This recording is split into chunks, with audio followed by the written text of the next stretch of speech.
911, what is your emergency? Units respond code 3 to a 1050 on the highway. Vehicles are blocking multiple We're en route lanes to the of travel. hospital. Patient is currently having We've got a cardiac 4-alarm arrest and has fire been here. intubated. Send additional Protesters are trucks. outside of City Hall and they are not complying with our Out orders on to 1. Hold the disperse. air. In a rapidly changing world for first responders where it seems that every day the rules and norms are changing, there is one voice you can count on to give you the latest in emergency news. That is Lifeline.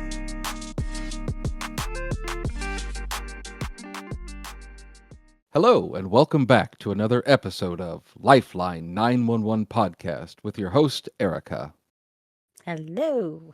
I am your co-host, Gary, and today we are going to be discussing after-action reviews and debriefs, what their merits are and why they're important. In many critical situations, after-action reviews are often conducted after the fact. These reviews involve people throughout the entire process, including 911 call takers, police dispatchers, the police officers themselves, and they will generally sit around in a room and kind of discuss what happened, what worked, what didn't work, what can be improved in the future. They are a useful tool in understanding how an event unfolded and why it unfolded the way it did. And they can also help provide a lot of information on areas to improve on for the next incident. At our agency, we also write up after-action reviews after many critical incidents, such as homicides or bomb threats, and they help make sure that call-outs. SWAT call-outs. They help to ensure that we are following policy and procedure correctly and identifying any areas of success or perhaps training needs as well that we can provide during those high acuity incidents. Yep. I am a fan of the in-person after-action reviews, which, I don't know, some people call them debriefs. Yeah. Where, like you said, that you sit around a room, and usually what I like the most about them in person is because, like you said, there's everybody, at least on the police side anyway. Yeah. Fire and or EMS are not there in our particular agency. I imagine that might be different someplace else. But for us, because we are so, I don't know, is compartmentalized is the right way to put it, or segregated even. Mm-hmm. So for us, during those after-action reviews / debriefs, I love it when the person says, all rank stops at the door. Right. And this is not a place for accusation. It is not a place for finger pointing. Mm-hmm. It is an opportunity for us to learn from what happened. Right. Yeah. I had the assignment of writing up the after-action review after the 2020 riots that we had, and at least from the communication standpoint and how those went. And it's usually a pretty involved job because you've got to go through all the information that happened and then see who was doing what when. This was just sort of the written portion. We didn't really have necessarily a formal debrief on it, but it allowed to kind of like pick out some spots that we had success in our mission and some spots where we could have maybe improved for next time. So I think that both can be very useful. The in-person debriefs, I have not attended one myself, but I have had a lot of people that have, and I've been to a few. Yeah, and they usually say that those are very eye-opening and informative, and anything that can kind of help everybody work together as a team, because as you said, the rank stops at the door. So because ultimately your rank doesn't matter because we're all working, or at least should be working towards the same goal of, keeping our families and our community safe. And each of us has a part to play in that. And whether you're the chief of police or, an officer on the patrol or a call taker or dispatcher, everyone has an equally important job for that. Yeah. And I found, as someone, I don't wear this as a badge of honor at all. That I've been to, I don't have a number in my head, but probably less than 15, but more than 5 over the course of my career. And every single time, the people that attend that debriefing walk out, like you said, with a better understanding of um, what their job was in that. Because for a long time in our agencies, officers did debriefings and after action reviews, AARs, after each major incident type of call that they did, whether Hmm. the unthinkable happened or not. They would, if they had a barricaded subject that did not even end in a SWAT call out, they would debrief that situation. Right. And then, of course, as it got larger scale, and then oftentimes the unthinkable happens. And then what happens is we all go in that room, and I love how the officers would turn to us and say, "We never understood that you guys are impacted as equally as we are." Hmm. Or just maybe not equally so, because the in harm's way part is not there, Right. Yeah. but emotionally and mentally, they are quite surprised to find that we are impacted as we're not as detached as it may seem. Hmm. Yeah. And uh, a lot of times, those that are 911 call takers or dispatchers, even, they don't have that sense of closure that Mhm. you do as a patrol officer on the streets, and you also don't have the ability to directly impact things in terms of like Mm. y- all you can do is send your voice out to either give Yeah, information or receive information. You that's can't, true. like, how many times have we heard the phrase, I can't jump through the phone and do X, Y, or Z, Yes, which so many times. yeah, which adds to the feeling of, I don't want to say helplessness, but like I But yeah. yeah, I mean, it kind of is. I know one of our former colleagues we just talked with not too long ago, Amanda. Mm, We had her on for the Flock episode, yes. and she used to say something that I have absolutely stolen, and I will say till I die. Taking 911 calls and or dispatching is like watching a horror movie with your eyes closed. Yeah. Yeah. She said that, and the first time I ever heard it, and I was like, I'm so stealing that, because it's true. And then you get into this AAR debriefing environment, and the officers will start off and they will say, okay, this was my part in it. And this is where I was when the call came out. Hmm. Or I was at the 7-Eleven getting my 5th cup of coffee for the night and shooting the breeze with the clerk when I heard the call go out. And I thought, that's interesting. Then I go back to talking to the clerk. And then I hear the next thing happen. And then next thing you know, my coffee's flying across the counter and I'm out the door. Yeah. And from there, you hear all these different perspectives of everybody that touched the call. And it is so helpful. And there are, like I said, there are no fingers pointed. Everyone is they're fully aware of their part that they played in the call, the good, the bad, the ugly, or any point in between. Hmm. But when they look at the next person sitting, the person sitting next to them, they go, "Oh wow, I didn't think about how that might have impacted you." Yeah. Up to and including if you made a mistake even. Yeah, because But there's no angst, there's no shame on you. You should have it that doesn't exist.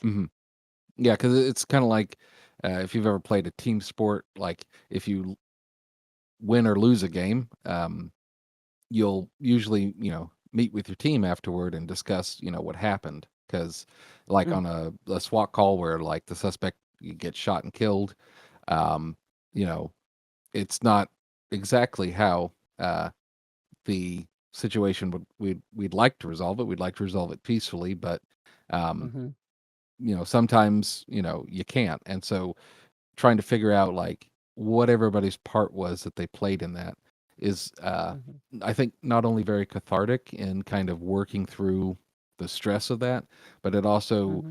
makes you better for the next time, and often can identify opportunities of like new trainings that might need to be done or amended, or maybe a new Yeah. policy that needs to go out.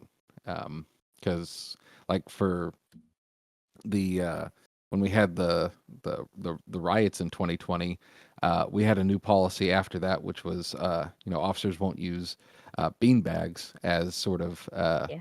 the shotgun bean bag, because that proved to be somewhat dangerous to people. I think somebody lost their Hmm. eye. So like that's kind of a interesting you know outcome of it, in terms of like that had a direct impact on policy. Yeah. Yeah. And you find out, I mean, switching back and forth to both types of AAR, for us, the document that we fill out is incredibly detailed. It chronicles everything that happened from our perspective, some from the officer's perspective, but a lot of it. Hmm. Wouldn't you agree? It chronicles what we did, when we did it, who we paged, what time was it, and if you step back and look at the document, it is literally a timeline. Yeah, like from when the first call was It's amazing. taken to the first unit Mhm. dispatched. I will say though that I think that um, doing them too often can kind of like if you're doing an AAR like every week, like or every day, like it's almost like uh, we're pretty well versed in this. We don't need to like go rehash and look at every little detail all the time. So I mean, you always want to do the best you can, but like, you know, there are some weeks when we'll have like, you know, 4 or 5 or 6 shooting ARs that Yeah. kind of go out, and it's like, you know, I think we kind of got it. Is this a little overkill? I you know, I guess I hadn't thought of it that way. Do you think that would it be safe to say that we become numb to it? Or do you think that we take for granted that we don't have anything else to learn because we do them so often? Well, I mean, so I think the first year that I started in 2008, there were something like 8 homicides, and I think this year we're on track for something like 68 or something. So it's Yeah, gone it's up pretty a awful. lot. But Yeah. the good news of that is that we get a lot of practice in them. So Oh my um, God. it's not quite the rare or uncommon event that it once was. Yeah, that's So true. that may be an example of like a policy is that we still have, but may not exactly be needed for all those types of uh, after action reviews. Hmm. Okay. So, do you think, because we're just using our agency as the model for the conversation, so a would you say that we needed to do them for each call that an operator takes that is impactful for them? Um, I don't, like that seems like that'd be almost too broad. Like Okay. what like I guess I'd need to have like impactful defined in a way. Say they did something wrong or something, or they chose to, I want to be really careful here, like say an operator did not didn't catch the cue that the caller was giving them, that maybe this is a call that we should have gone to that we didn't end up going to because they didn't enter the call. Okay. And do you know what I'm Yeah. saying? So would we do an after action review for something like that? And this could be any agency, because I can't imagine that we're the first or only or ever will be that has newer operators that miss the cue, Hmm. miss the clue or the intonation or the tone or the a word said that would have impacted that call or the way that they handled it. Hmm. Doing after action reviews with them as individuals, would that be helpful Well, I or mean, too much? no, I mean, I think that that would be really good to do, but I mean, I don't know if I'd necessarily call it an after action review. I mean, in its truest sense, I guess it would be, or like a debrief, Hmm. but like I guess in my mind, like after action reviews and debriefs are generally like complex events that are involving lots of people and like that kind of move like a plane crash or like an explosion Yeah. or something like that. Whereas that seems more like a and it would be like you're debriefing them from the call, you're reviewing the actions that happen in the call. So Hmm. technically it would be like, but you're kind of giving them coaching or guidance on how to do it better. Okay. But yeah, I Okay. mean, I can see that. I guess really when you get down to brass tacks, that would be a debrief or an after action review. Yeah.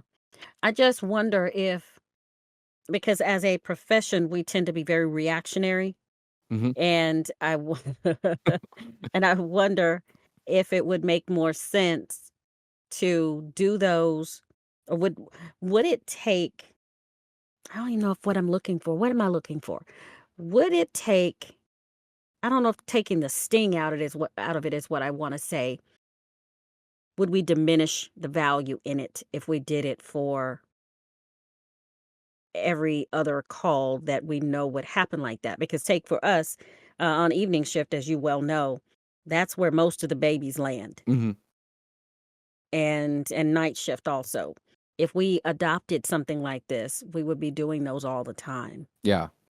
Yeah, and that's kind of why I was saying like they like meeting with the call taker or the dispatcher that um, had a bad moment or a successful moment and kind of going over them with that. I in the like absolute sense of the word, yeah, I guess that would qualify as like a debrief Okay. or an after action review.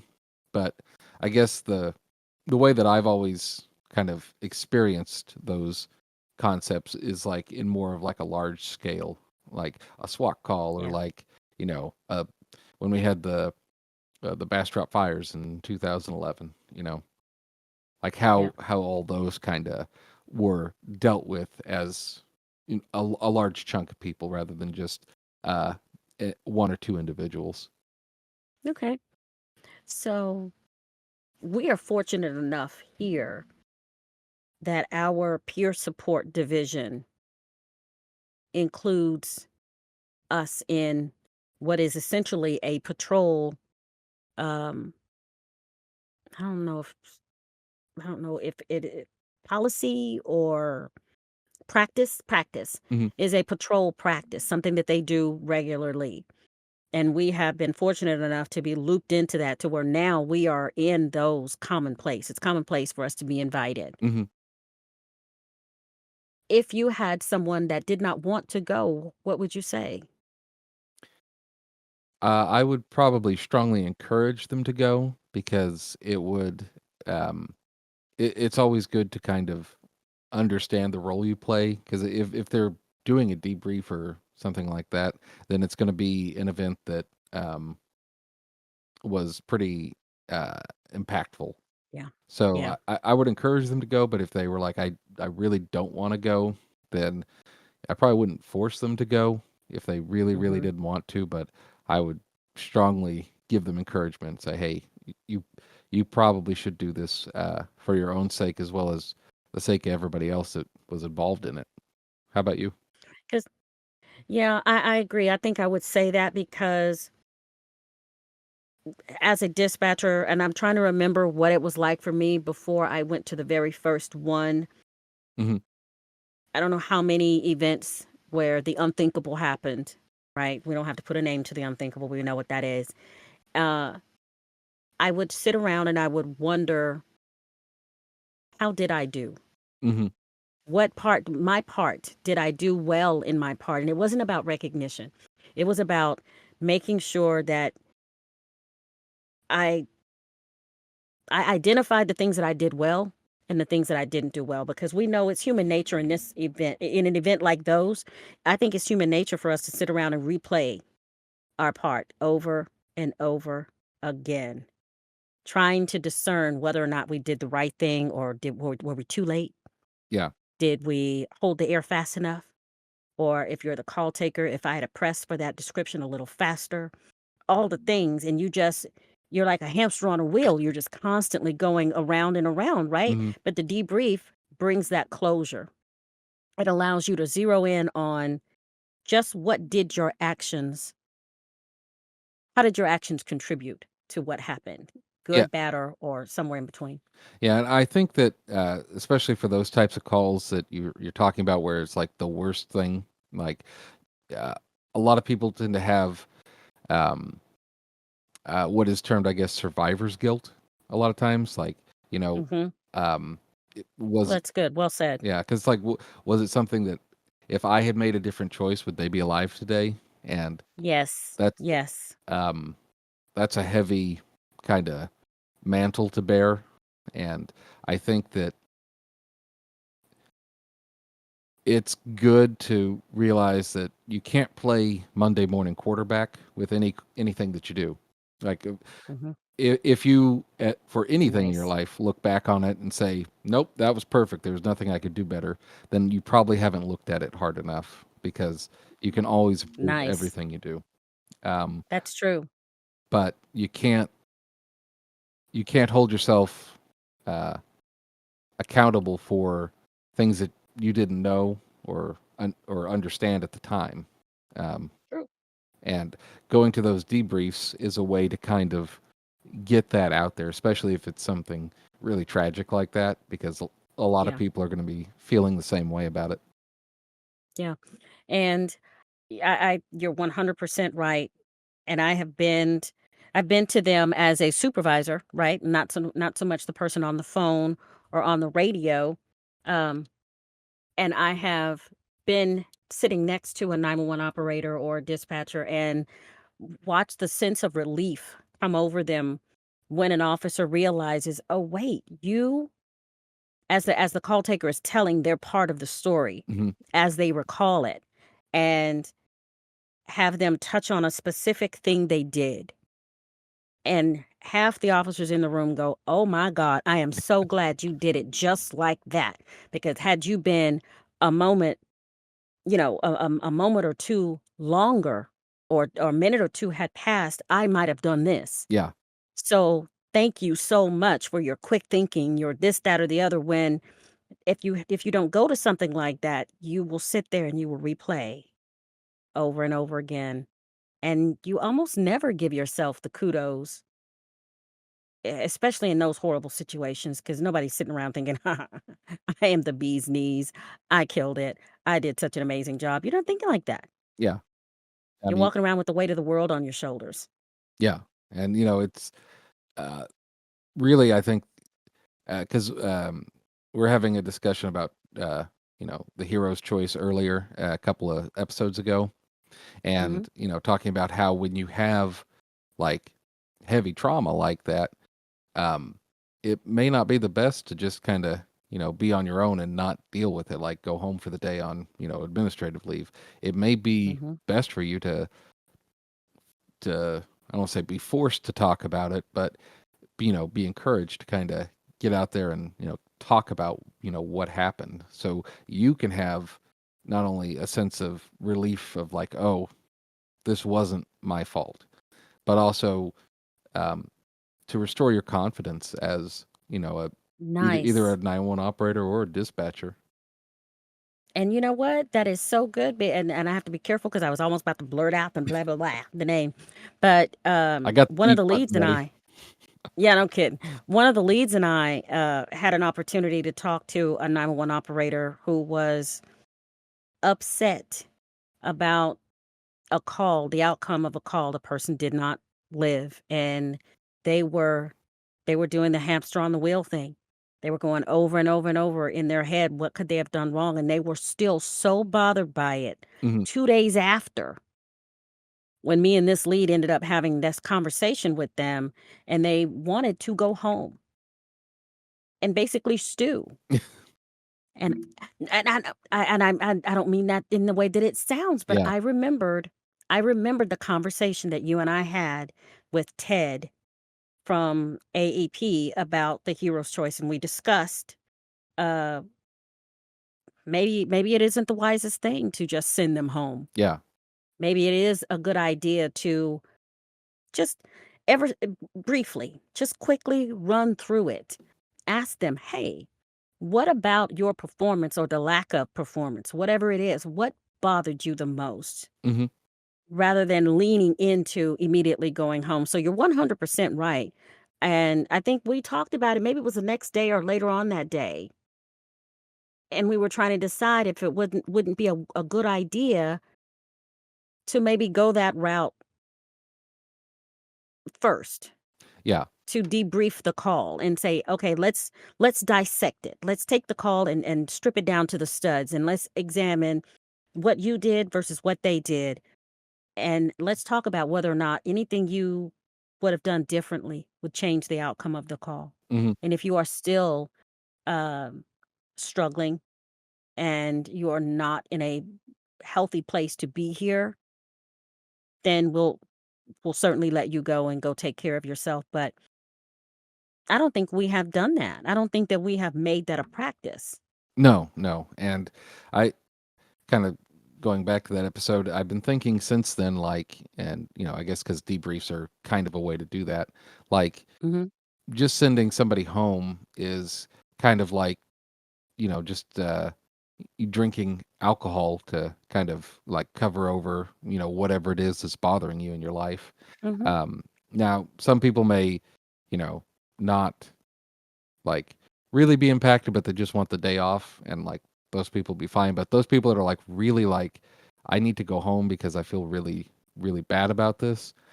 Yeah. It's kind of just papering over what's actually the problem, and like a Yeah. debrief or an after action review can absolutely, I think, help with that.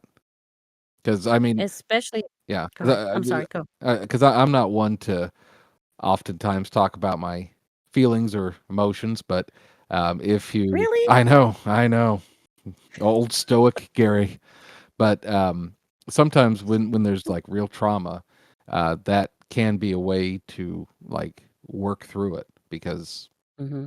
uh, it's hard, but it's healthy. Agreed. Agreed. And I think sometimes the person just needs to know that if they did something that contributed to a not the greatest outcome, they need to know that Hmm. so that they don't repeat it. Yeah, because just And if like they, and yeah, yeah, because just like watching a horror movie with your eyes closed, if you don't tell them like, hey, this is what you did, this is how you can fix it, like they're going to have the worst impression in their minds. So at and least, it's going to stay there. yeah, at least Amanda can have her eyes open while she watches that horror movie. And I'm sure she'll be so glad to know that we're thinking of her. Yes, yes. But yeah. And on the flip side of that, just like in the outcome of that conversation, the lead and I had with that person, you could see once we told her nothing you did contributed to that. Hmm. Nothing you could have done had you changed anything. We cannot see how it would have impacted that call any differently. The outcome would have still been the outcome. And you could see her visibly go, because that's what she was doing. Yeah. She was walking around with that song or movie or reel playing in her head, and she was just beating the ever living crap out of herself, trying to determine whether or not she did the right thing or not. And in her inexperience, she doesn't have enough experience to pull on to be able to say, no, no, I did everything right. Hmm. No, I can't imagine what I would have done differently. She didn't know what she didn't know. Yeah. And that little impromptu after action debrief, I almost gave it away where it was, but in that moment, in that little space with the three of us was what she needed. Now, she ultimately ended up going home because at that point, I made the decision, I don't know that you're really fit to be here, but she was better off for having had that conversation. Yeah. And I mean, like, totally, it's uh, perfectly fine to go home because you, e- even if you have a like a debrief, you may not be in a mental state to continue to work because you need to be True. alert and aware. But I think it's important to like break up that loggerhead of emotions, and Mhm. start the river flowing again. to I continue agree. these crazy metaphors of mine. Yeah, I was just gonna let you go, but Sometimes they work, sometimes they don't. Yeah. I heard it. I caught it. I was like, "Oh my, okay." I was waiting on some sort of a beaver reference Yeah. to come flying out next, and then the building, the log, and the thing, and the flat tail. Okay. Yeah. No, none of those today, but just keeping it at the logs for now. Yes, got it. But yeah, so I guess ultimately I would say that after action reviews are and debriefings, whether on the grand scale with 50 people involved in them, or just Mhm, on the really intimate scale with just like an employee and their supervisor, kind of talking about how a mhm. call went. Uh, those I think are really important tools to use and to have. Um, but for me personally, those like after action reports that are done just because it's a report and it's the same title as all the other ones that need to have them done. Like if there's no reason to do them, why do them? Like I'm I think we're yeah, taking away from you're taking away from the importance of it, I guess, and making I wonder, is there anything that we could have learned from it? right. Because it's become so routine that there's no more value. Yeah. And it's you know, it's good to always stay sharp, but like, use the tools that you have when you need to use them. Like don't just Agreed. use them because that's, what was always done. And in our profession, we're pretty good at that. Yes. This is what we've always done, so this is what we keep doing. And if anybody says, "Why do you do that?" We're all looking around at each other, going, "Because we've always done it." Yeah. Oh, It's written down that way. I don't know. But true. Yeah, but yes, that's kind of my thoughts on after action reviews, debriefings, and same. the like. And if you have any thoughts that you'd like to share with us, we'd love to hear from you. You can always email us Absolutely. at lifeline911podcast@gmail.com, or check us out on the face pages uh, at Lifeline 911 Podcast. Um, The face pages. That's face awesome. pages. From all of us here at Lifeline 911, I'm Gary, America. and we will see you next week. Thank you for watching our production of Lifeline 911 Podcast. If you have any questions about the topics we discussed today, or if there's something specific you'd like us to cover in a future episode, send us your questions at lifeline911podcast@gmail.com. Stay safe out there. Until next time, this is Lifeline 911 signing off.